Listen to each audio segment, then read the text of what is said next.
विज्ञान होता है।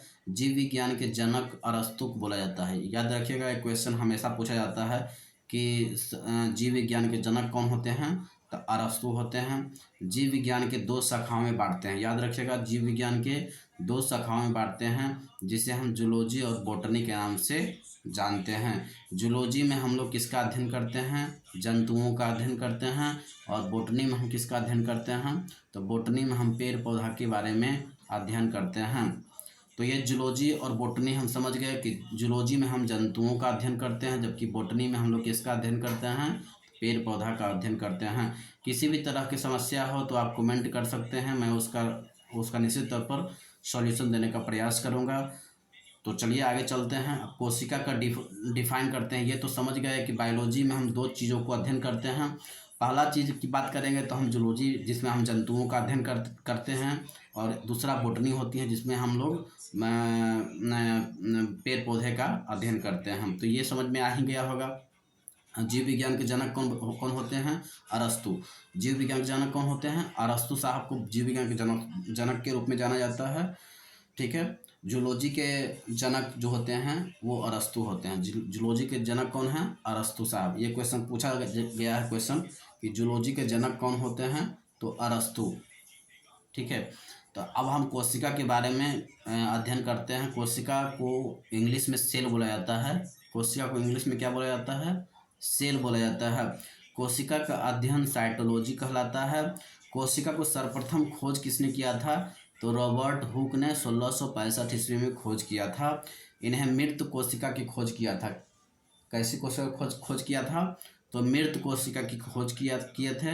इसलिए इसे क्या बोलते हैं, फादर ऑफ साइटोलॉजी बोलते हैं। क्या बोलते हैं, फादर ऑफ साइटोलॉजी का बोलते हैं। और लोगों में चैनल को लोगों को जोड़िए, ताकि ये चैनल जो नया बना है आप थोड़ा प्रमोट कर सकते हैं इसको, ताकि जल्द से जल्द हम लाइव आ पाएँ। तो चलिए आगे चलते हैं। सर्वप्रथम जीवित कोशिका की खोज किसने किया था, 1674 ईस्वी में जीवित कोशिका की खोज एंटोनी वॉन लियोनहॉक ने किया था। किसने किया था, एंटोनी वॉन लियोनहॉक। इसको याद रखना, चूँकि ये बहुत बार बार क्वेश्चन ही पूछा जाता है कि जीवित कोशिका की खोज किसने किया था, तो एंटोनी वॉन लियोनहॉक ने किया था। कब किया था, 1674 ईस्वी में एंटोनी वॉन लियोनहॉक ने किए थे। इसलिए इसे फादर ऑफ बैक्टीरियोलॉजी के नाम से जाना जाता है। क्या जाना जाता है, फादर ऑफ बैक्टीरियोलॉजी के नाम से किसको जाना जाता है, तो एंटोनी वॉन लियोनहॉक को जाना जाता है, जिन्होंने जीवित कोशिका की खोज किया था। अब कोशिका के अंदर होता है केंद्रक। कोशिका के अंदर क्या होता है, केंद्रक। तो उस केंद्रक की खोज किसने किया था, रॉबर्ट ब्राउन ने किया था। रॉबर्ट ब्राउन ने 1881 ईस्वी में किसमें 1881 ईस्वी में कोशिका के अंदर जो केंद्रक होती हैं उस केंद्रक की खोज किया था रॉबर्ट ब्राउन ने। और स्लाइडन और स्वान भी एक वैज्ञानिक थे, जिन्होंने एक सिद्धांत दिया था और कहा था कि शरीर कोशिकाओं से बना हुआ है। शरीर किसका बना होता है, तो कोशिकाओं से बना होती हैं।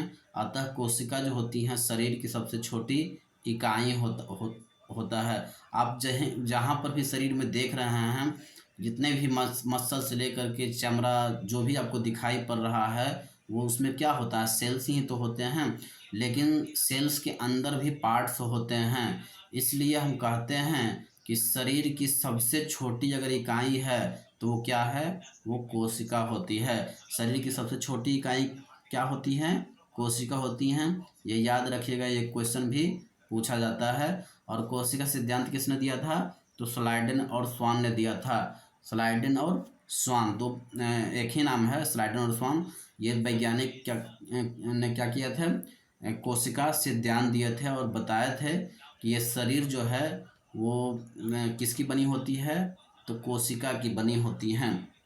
अब बात आता है कि एक मरा हुआ कोशिका होती है, एक मरा हुआ कोशिका, एक छोटी कोशिका, एक बड़ी कोशिका, एक लंबी कोशिका। ये क्वेश्चन अक्सर आप इस तरह के क्वेश्चन आप लोग एग्ज़ाम में अक्सर देख लिया करते होंगे कि एक छोटी कोशिका क्या होती है, बड़ी कोशिका क्या होती है, लंबी कोशिका क्या होती हैं। तो सब मरा हुआ जो कोशिका होती है वो नेफ्रोसिस बोला जाता है। उसको मरा हुआ कोशिका को क्या बोला जाता है, नेफ्रोसिस बोला जाता है। सबसे छोटी कोशिका जो होती है वो माइकोप्लाज्मा की कोशिका होती है। सबसे छोटी कोशिका किसका होती है? माइकोप्लाज्मा की कोशिका होती है। सबसे बड़ी की बात करेगा कि सबसे बड़ी कोशिका किसकी होती है, तो शुतुरमुर्ग का जो अंडा होता है वो सबसे बड़ी कोशिका होती है। सबसे छोटी हो गया, सबसे छोटी कोशिका क्या होती हैं? सबसे छोटी कोशिका माइकोप्लाज्मा की कोशिका होती है। सबसे बड़ी कोशिका शुतुरमुर्ग के अंडा होती है। लेकिन सबसे लंबी की बात करेगा तो तंत्रिका तंत्र की कोशिका होती है। सबसे लंबी की बात करेगा तो तंत्रिका तंत्र की कोशिका होती है। सबसे लंबी और सबसे बड़ी में आपको समझ में आना चाहिए। सबसे बड़ी मतलब होती हैं सबसे बड़ा, और लंबा और बड़ा में बहुत आप निश्चित तौर पर समझ में आ रहा होगा कि मैं क्या बोलना चाहता हूं। तो सबसे लंबी कोशिका क्या होती हैं? तंत्रिका तंत्र जो ब्रेन में होती हैं, तो ब्रेन की कोशिका होती हैं तंत्रिका तंत्र की कोशिका, या इसको कहीं कहीं आप एग्जाम में स्नायु कोशिका भी बोलते हैं, इसको याद रखिएगा, इसको स्नायु कोशिका भी बोला जाती हैं। तो सबसे लंबी कोशिका की बात करेगा तो यह स्नायु कोशिका या तंत्रिका तंत्र की कोशिका हो जाएगा। सबसे बड़ी कोशिका शुतुरमुर्ग के अंडा हो जाएगा। सबसे छोटी कोशिका माइकोप्लाज्मा हो जाएगा। और सबसे बड़ी कोशिका की बात करेगा तो शुतुरमुर्ग के अंडा हो जाएगा।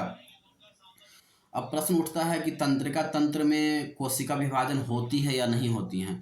तो देखिए, सबसे तेजी से कोशिका विभाजन जो होता है वो लीवर में होती हैं, ठीक है। सबसे ज़्यादा अगर कोशिका विभाजन की बात करेंगे तो वो लीवर में हो जाएगा। लेकिन ब्रेन में किसी भी तरह की कोशिका विभाजन नहीं होती हैं। ब्रेन में किसी भी तरह की कोशिका विभाजन नहीं होती हैं।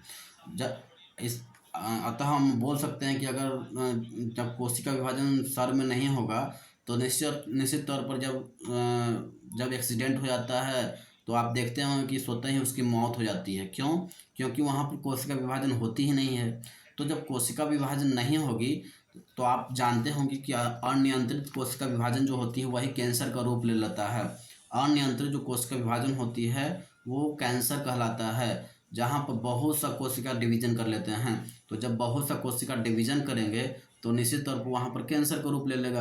क्योंकि आप जानते हैं कि बहुत सा कोशिका जब डिवीजन करते हैं एट वन टाइम तो वो क्या कैंसर का रूप ले लेता है वो, ठीक है। तो आप ब्रेन में तो कैंसर होना नहीं चाहिए। क्यों नहीं होना चाहिए? क्योंकि वहाँ पर तो सेल डिवीजन होता ही नहीं है। तो फिर कैंसर कैसे हो गया? तो देखिए, ब्रेन में न्यूरॉन सेल बनी होती है, वो आप अच्छी तरह से जान गए होंगे कि ब्रेन में जो होती हैं वो स्नायु कोशिका होती हैं, तंत्रिका तंत्र की कोशिका होती हैं। इसमें कोशिका विभाजन नहीं होती हैं। और जब कोशिका विभाजन नहीं होगा तो फिर जब कोशिका विभाजन ही नहीं होगा तो फिर कैंसर तो होने की संभावना बहुत कम है। लेकिन फिर भी कैंसर हो जाता है। क्यों हो जाता है? तो देखिए, न्यूरॉन सेल तो होता ही है, साथ में ब्रेन में एक और सेल होता है, गिलियल सेल। क्या होता है? गिलियल सेल होता है। चूँकि गिलियल सेल में कोशिका विभाजन होती है, गिलियल सेल में कोशिका विभाजन होती है, इसलिए हम बोल सकते हैं कि वहाँ पर तो कैंसर हो ही सकता है। जब ज़्यादा कोशिका विभाजन हो जाएगा तो वहाँ पर ट्यूमर का रूप ले लेगा, और ट्यूमर ही क्या होता है? कैंसर होता है। तो तंत्रिका तंत्र में किसी भी तरह का कोशिका विभाजन नहीं होती हैं। लेकिन कुछ ऐसे पार्ट है जहाँ पर कोशिका विभाजन होती है, वहीं पर ट्यूमर हो जाता है। सबसे तेज़ी से कोशिका विभाजन की बात करेंगे तो सबसे तेज़ी से कोशिका विभाजन लीवर में होती हैं। यकृत, लीवर का हिंदी में क्या बोला जाती हैं? यकृत बोला जाती हैं। तो लीवर में सबसे ज़्यादा कोशिका विभाजन होती है। तो आपको समझ में आ गया होगा। अब हम आगे जो